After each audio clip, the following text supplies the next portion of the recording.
সংবাদ সবাইকে স্বাগত জানাচ্ছি। আমি ফিরোজ তোহা। শুরুতেই সংবাদ শিরোনাম জানিয়ে দেব এই মুহূর্তে হাতে পাওয়া সর্বশেষ গুরুত্বপূর্ণ আপডেট বাংলা সংবাদ। শুরুতেই থাকছে ঢাবি ক্যাম্পাসে জড়ো হচ্ছে ছাত্রলীগের বহিরাগত নেতাকর্মীরা। দেশীয় অস্ত্রশস্ত্র, লাঠি এবং মাথায় হেলমেট পরে ঢাকা বিশ্ববিদ্যালয় ক্যাম্পাসে জড়ো হচ্ছে ছাত্রলীগের বহিরাগত সন্ত্রাসীরা। মঙ্গলবার দুপুর থেকে টিএসসিতে তারা জড়ো হতে থাকেন। ক্যাম্পাস ঘুরে দেখা যায় 30 থেকে 50 জনের বিভিন্ন দল মিছিল করছে। তাদের অধিকাংশই হাতে বাঁশ, রড, হকি স্টিক, লাঠি ও মাথায় হেলমেট লক্ষ্য করা যায়। দুপুর 1:30টা থেকে বিক্ষোভ করবার কথা ছিল ছাত্রলীগের। এবারে জানাবো, রংপুরে কোটা আন্দোলনকারী এক শিক্ষার্থী নিহত হয়েছেন। রংপুরে বেগম রোকেয়া বিশ্ববিদ্যালয়ের কোটা আন্দোলনকারী এক শিক্ষার্থী নিহত হয়েছেন। মঙ্গলবার দুপুর 2:30টার দিকে এ ঘটনা ঘটে। নিহতের নাম আবু সাইদ। তিনি বেরোবির ইংরেজি বিভাগের 12তম ব্যাচের শিক্ষার্থী ছিলেন। রংপুর মেট্রোপলিটন পুলিশের অতিরিক্ত কমিশনার উত্তম কুমার পাল বিষয়টি নিশ্চিত করেছেন। তিনি বলেন, উভয় পক্ষের সংঘর্ষে একজন নিহত হয়েছেন, তবে নিহত শিক্ষার্থী কোন পক্ষের তা নিশ্চিত হওয়া যায়নি। জানাবো, অবরোধে অচল পুরো ঢাকা শহর। সরকারি চাকুরিতে কোটা ব্যবস্থা বাতিলের দাবিতে চলমান আন্দোলনে অচল হয়ে পড়েছে ঢাকা। মঙ্গলবার বেলা বাড়ার সঙ্গে সঙ্গে রাজধানীর বিভিন্ন শিক্ষা প্রতিষ্ঠানের শিক্ষার্থীরা রাস্তায় নেমে আসতে শুরু করেন। এদিন ঢাকার সায়েন্স ল্যাব, মোহাম্মদপুর, আসাদগেট, কল্যাণপুর, শ্যামলী, গাবতলী, মিরপুর, রামপুরা সহ ঢাকার বেশিরভাগ এলাকায় শিক্ষার্থীরা অবরোধ করে রেখেছেন, যার ফলে স্থবির হয়ে পড়ে ঢাকায় যান চলাচল। এবারে থাকছে, ছাত্রলীগ যা করছে তা পাকিস্তানিদের চেয়েও কোনো অংশে কম নয়। কোটা সংস্কারের দাবিতে আন্দোলনরত শিক্ষার্থীদের উপর ছাত্রলীগের হামলার ঘটনার প্রসঙ্গে বিএনপির মহাসচিব মির্জা ফখরুল ইসলাম আলমগীর বলেছেন, সোমবার একদিনে ছাত্রলীগ যা করেছে তা পাকিস্তানের চেয়ে কোনো অংশে কম নয়। তারা হাসপাতালে গিয়ে হামলা চালিয়েছে। স্বাধীনতার আগে ঢাকা বিশ্ববিদ্যালয়ে পাকিস্তানের ছাত্র আন্দোলন এনএসএফ এমন পৈশাচিক নির্যাতন করত, যেটি এখন ছাত্রলীগ করছে। এদিকে জবি শিক্ষার্থীদের বিক্ষোভ মিছিলে গুলিবর্ষণ, আহত 4। কোটা সংস্কারের দাবিতে আন্দোলনরত জগন্নাথ বিশ্ববিদ্যালয়ের শিক্ষার্থীদের উপর গুলিবর্ষণ করা হয়েছে।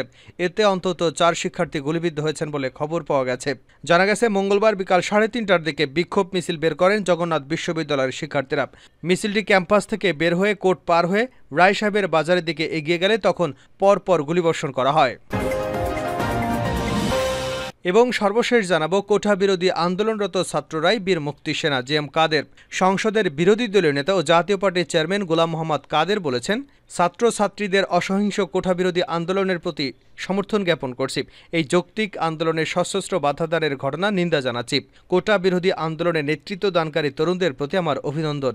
তাদেরকে আমি বীর মুক্তি সেনা হিসেবে অভিহিত করতে চাই। এমনটাই বলেছেন সংসদের প্রধান বিরোধী দলীয় নেতা জিএম কাদের। এতক্ষণ শিরোনাম শুনছিলেন, এবার বিস্তারিত। প্রিয় দর্শক, আপনি যদি এই চ্যানেলে নতুন হয়ে থাকেন, ভিডিওটি দেখতে দেখতে চ্যানেলটি সাবস্ক্রাইব করে আমাদের সঙ্গেই থাকুন।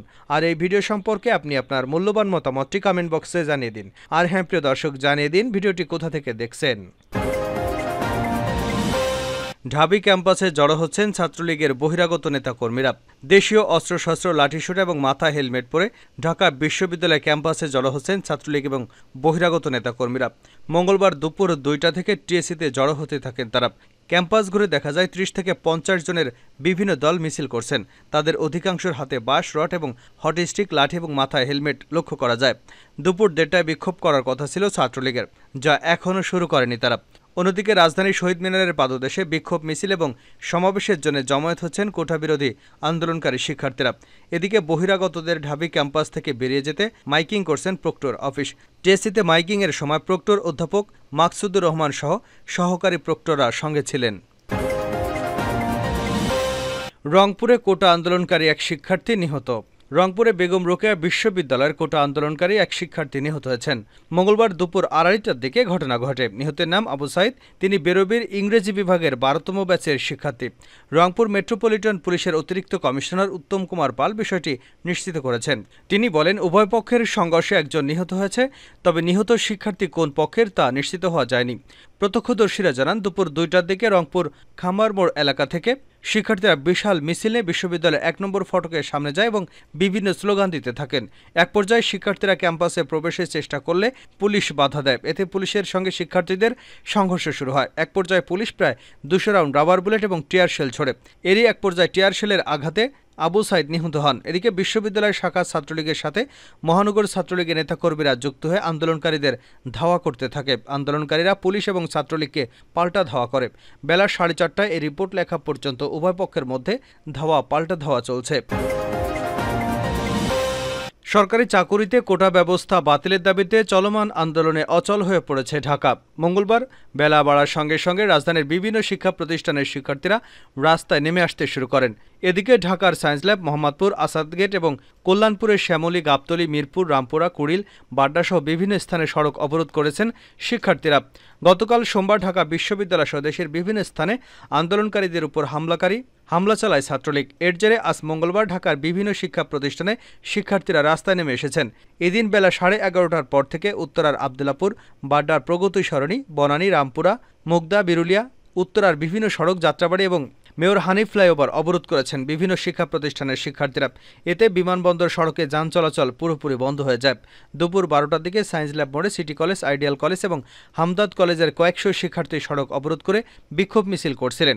পরে 1:30টার দিকে রাজধানীর সায়েন্স ল্যাব এলাকায় আন্দোলনরত শিক্ষার্থী এবং ছাত্রলীগের মধ্যে ধাওয়া পাল্টা ধাওয়া ঘটে। এদিকে ধাওয়া পাল্টা ধাওয়ার পর রাজধানীর নতুন বাজার এলাকা নিয়ন্ত্রণে নিয়েছে কোটা সংস্কারের দাবিতে আন্দোলনরত শিক্ষার্থীরা। তারা বলছেন, যত বাধা বিপত্তি আসুক না কেন মাঠ থেকে সরে যাবেন না তারা। কোটা সংস্কারের যে দাবি নিয়ে তারা মাঠে নেমেছেন তা আদায় করেই ঘরে ফিরবেন। কোটা সংস্কারের দাবিতে রাজধানীতে বেসরকারি বিশ্ববিদ্যালয়, ব্র্যাক ইউনিভার্সিটি এবং আশপাশের বিশ্ববিদ্যালয় সহস্রাধিক শিক্ষার্থী রাস্তায় অবরোধ করে বিক্ষোভ দেখাচ্ছেন।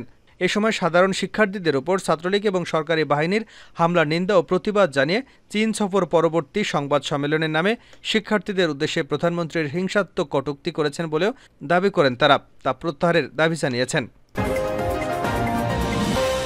ছাত্রলীগ যা করেছে তা পাকিস্তানের চেয়েও কোনো অংশে কম নয়। কোটা সংস্কারের দাবিতে আন্দোলনরত শিক্ষার্থীদের উপর ছাত্রলীগের হামলার ঘটনা প্রসঙ্গে বিএনপির মহাসচিব মির্জা ফখরুল ইসলাম আলমগীর বলেছেন, সোমবার একদিনে ছাত্রলীগ যা করেছে তা পাকিস্তানের চেয়ে কোনো অংশে কম নয়। তারা হাসপাতালে গিয়ে হামলা চালিয়েছে। স্বাধীনতার আগে ঢাকা বিশ্ববিদ্যালয়ে পাকিস্তানের ছাত্র সংগঠন এনএসএফ পৈশাচিক নির্যাতন করত। বর্তমানেও আওয়ামী সরকারের ছাত্র সংগঠন ছাত্রলীগ সেটি করছে।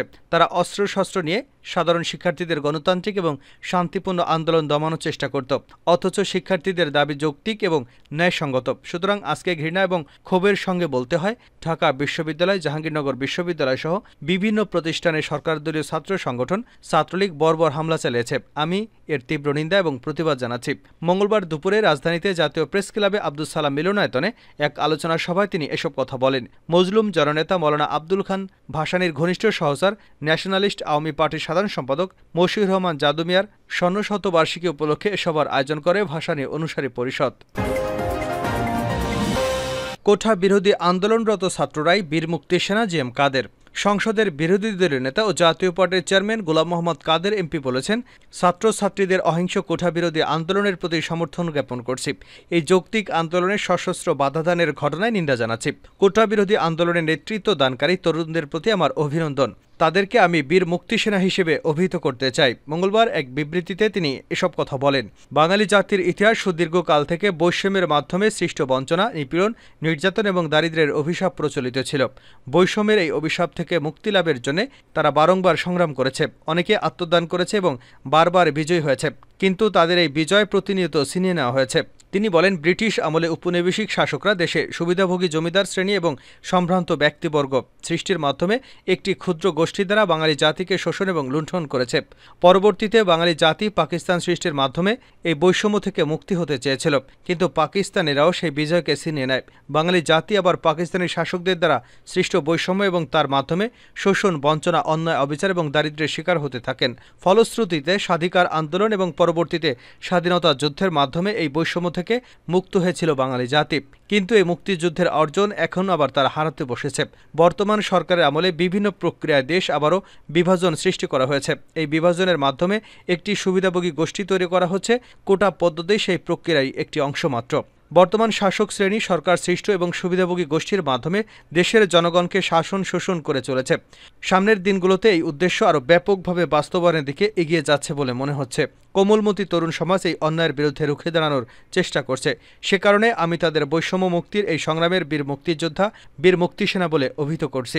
তিনি আরও বলেন, মুক্তিযোদ্ধাদের নাম ব্যবহার বা অপব্যবহার করে তাদের যেভাবে কলঙ্কিত করা হচ্ছে, তাতে করে আশঙ্কা হয় ভবিষ্যতে কোনো প্রকৃত মুক্তিযোদ্ধা তাদের পরিচয় প্রকাশ করতে সংকোচ বোধ করতে পারেন। কোটাবিরোধী আন্দোলনের দাবিসমূহ নীতিগতভাবে মেনে নেওয়ার আহ্বান জানাচ্ছি। এ লক্ষ্যে পরবর্তী করণীয় ঠিক করা যেতে পারে, সে বিষয়গুলো আন্দোলনরত ছাত্রছাত্রীদের জানানো যেতে পারে। অন্যথায় দেশ এবং আগামী প্রজন্ম একটি সংঘাতময় অনিশ্চিত ভবিষ্যতের দিকে ধাবিত হচ্ছে বলে আশঙ্কা করছি। মনে রাখতে হবে, অযৌক্তিক জেদ কারোর জন্য মঙ্গল বয়ে আনবে না।